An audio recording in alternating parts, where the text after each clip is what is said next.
அம்மா என்ன சூர்யா, இன்னைக்கு பங்குனி உத்திரம். சரிம்மா. அதனால முருகனை பார்க்க எக்கச்சக்கமான கூட்டம் போகுது. நம்ம நாகபுரத்தில் பௌர்ணமி, நம்மளுக்கு அங்கேயே வேலை நிறைய இருக்கு. அந்த பூஜை முடிச்சுட்டு இங்கே அம்மா என்ன சொன்னாங்கன்னா, வர்ற மக்களுக்கு ஒரு பாலவாச்சி தானமாக கொடுங்கப்பான்னு சொன்னாங்க.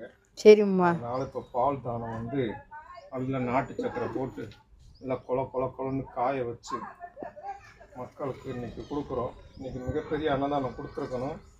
ஆனால் வேலைப்புறத்தில் இன்னைக்கு பூஜைகள் இருந்ததுனால நம்ம இங்கே மெயின்டைன் பண்ண முடியல. அடுத்து சித்திரை 1க்கு சிறப்பாக பண்ண போகிறோம். என்ன அது எப்படிம்மா? நைட் வரையும் காலை மாலை 2 வேளையும். இரவுல பாத யாத்திரை நடந்து வருவாங்க, அவங்களும் கொடுக்கலாம். சரிம்மா. சரி, பால் தானே ரெடி. ஓகே, எடுத்துக்கலாமா?